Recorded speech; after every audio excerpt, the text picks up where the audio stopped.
Okay, And, let's quickly send this now to Lagos. I understand my colleagues have questions for you. Well, we actually do have Mogaji Gwega Dejimo here with us. He is the senior Afenifere chieftain. He joins us this morning. Good morning, and thank you for joining us today. Well, the rally did hold, but the police eventually they arrested about 49 persons, saying that they violated the ban for that particular protest. So, what point was it that was going to be made, particularly in context of this arrest that have been made by the police? Good morning, Chamberlain. It's good to be here again. I guess it's a season of sorts, and everything seems to be playing out. The farcical, even the parts of it that are pathetic. We're in a democracy. And we were in a democracy in 2013, 2014, when certain people embarked on similar protests, and people were agitating for something or the other. And I haven't seen anything that is not within the law, unless and except it's one country but two sets of laws.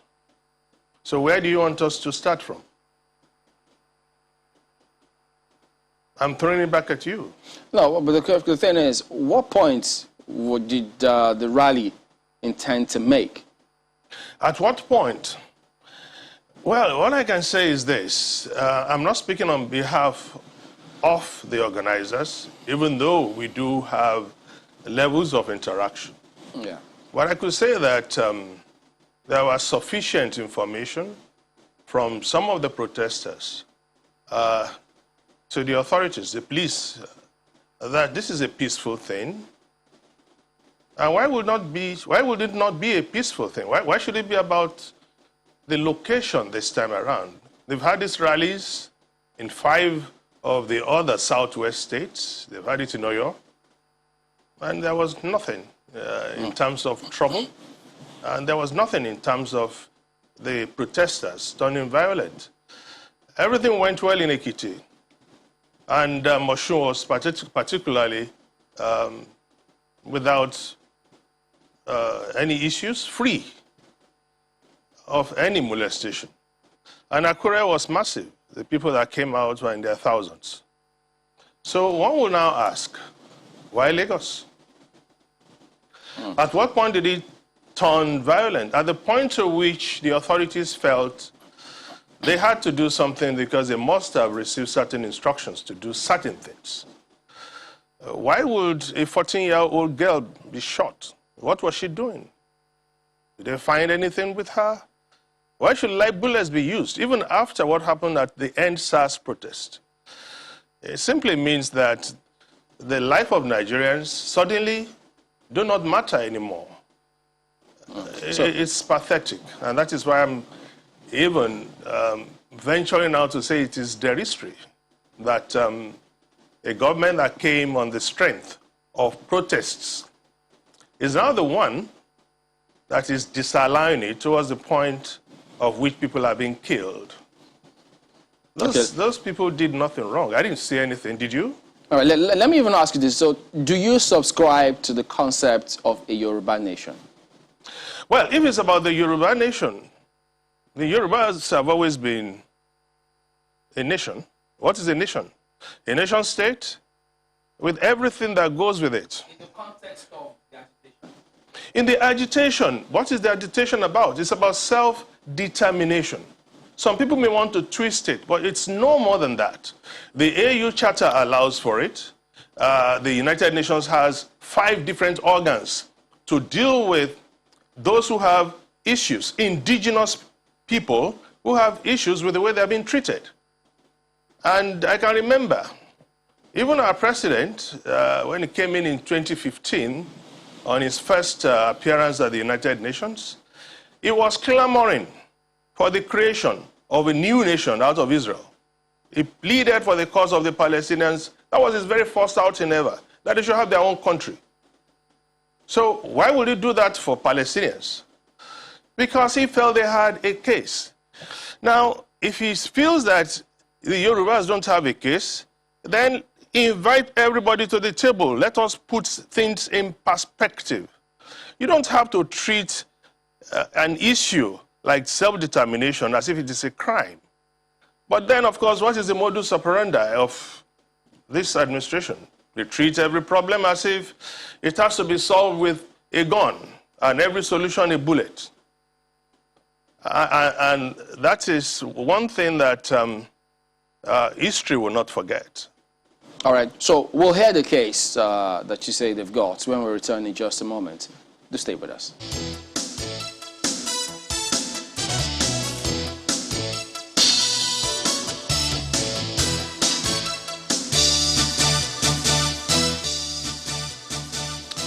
All right, welcome back. Well, you say they do have a case. So tell us about this case that you say the Yoruba Nation has.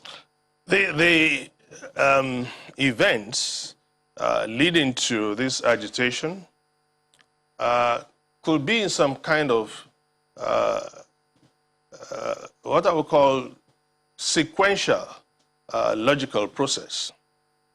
You remember that we had a Southwest starting from 1951, the very first indigenous government in the whole of Africa started in the Southwest in 1951. But then we still wanted a situation in which the Yoruba race will be comfortable in a union where they won't be treated like second-class citizens. That was the London Conference in '53 that gave back to the Littleton Constitution that allowed a full federalism to be the way and manner by which the country will be managed. And I remember again then, Chief Awolowo, the leader of the Southwest of the Yoruba, wanted a clause that would say that any of the federating units will have the right to say, I want to go, inserted into the 1954 Constitution, the Littleton Constitution. And the leader of the North then, Sir Ahmadu Bello, accepted that very clause. It was only rejected by Dr. Nnamdi Azikiwe and the British.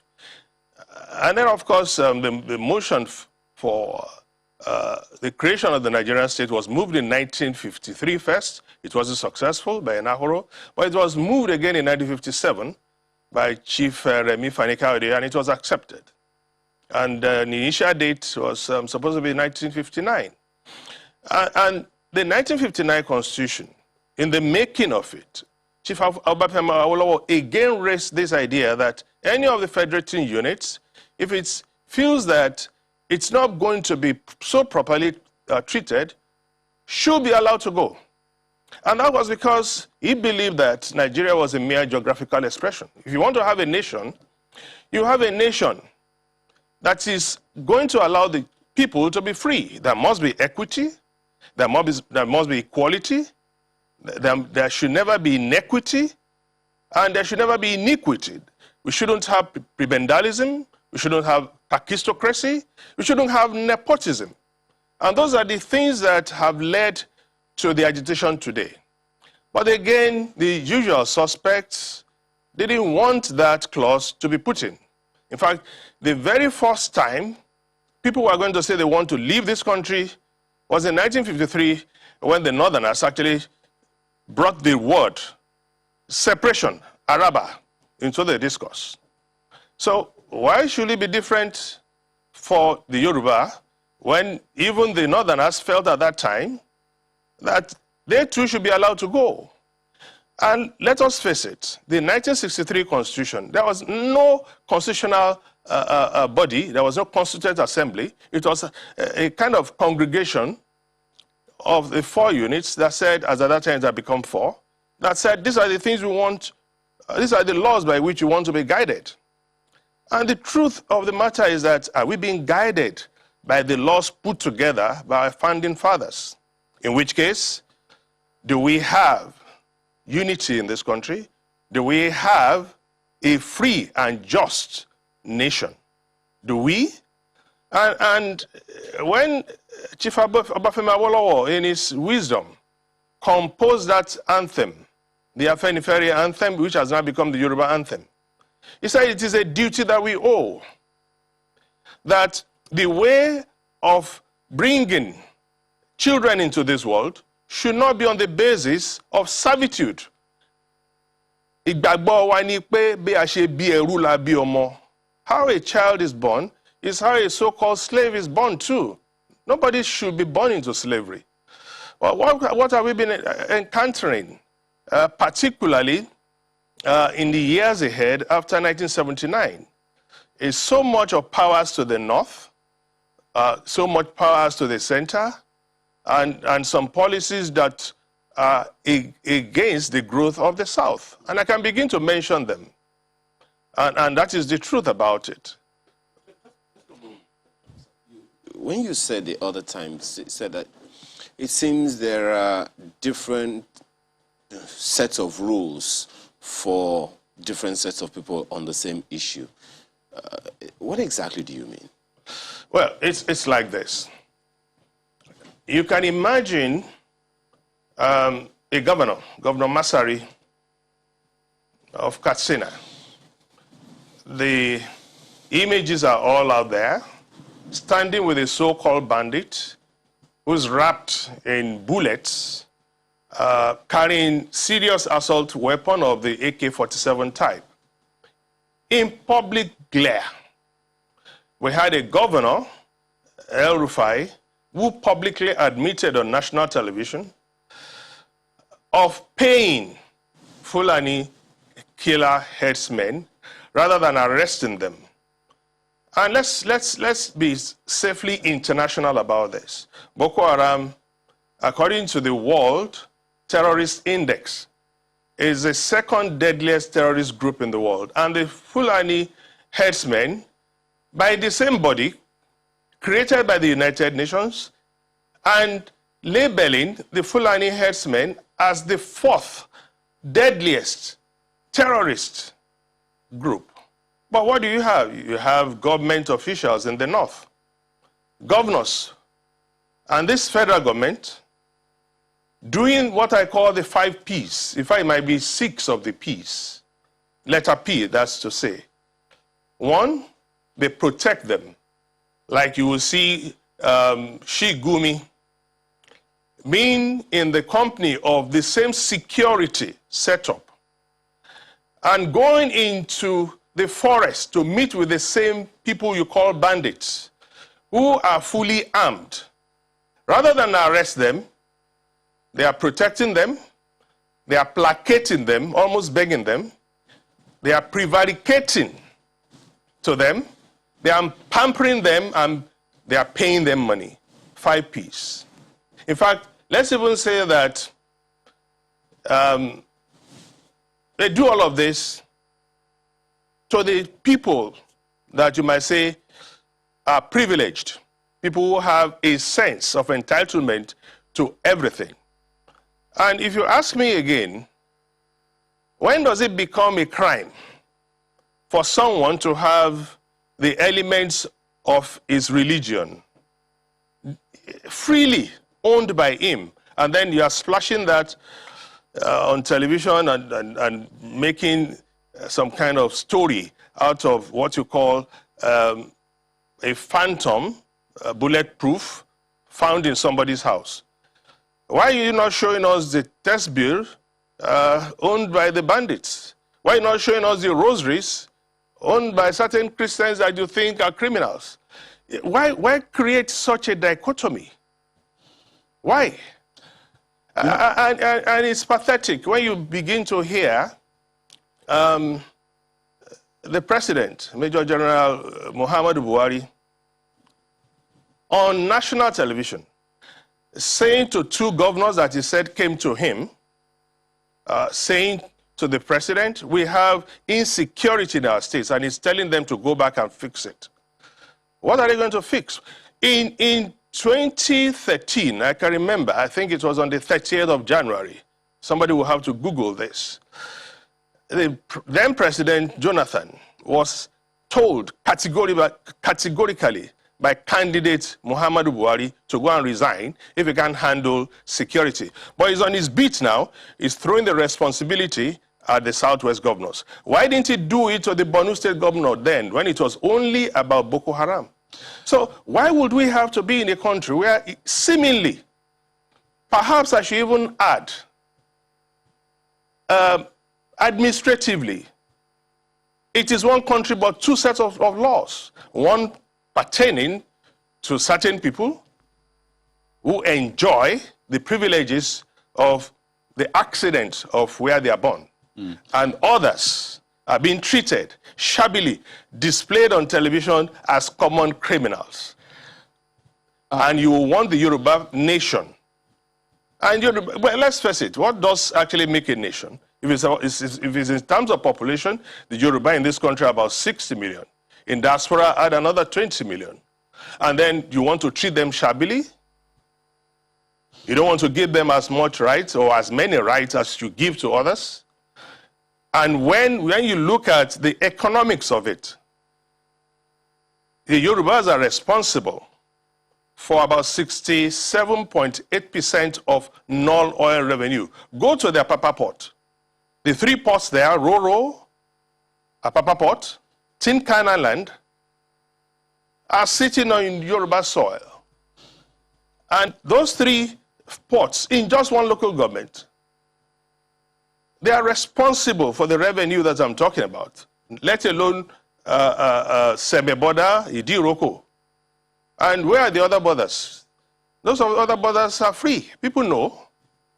But here, where we make all the money, the people are treated shabbily. You don't even find the Yoruba adding any of the important security agencies. We have about 17 of them. And that sort of brings me to the next point. Earlier on, you talked about coming to the table, as it were. The government should invite the representatives sort of to the table. And I'd like to know the type of, or the manner in which this should be, because over time, and even till today, we've had governors on NEC, we've had representatives in the Senate, House of Reps, we still have anyway. So how is it that they've not collectively come together to say, this is what we want, this is what we feel, this is what has been happening, and we're not okay with it? And even up till now, how has it been so difficult to have them come together and say this with one voice?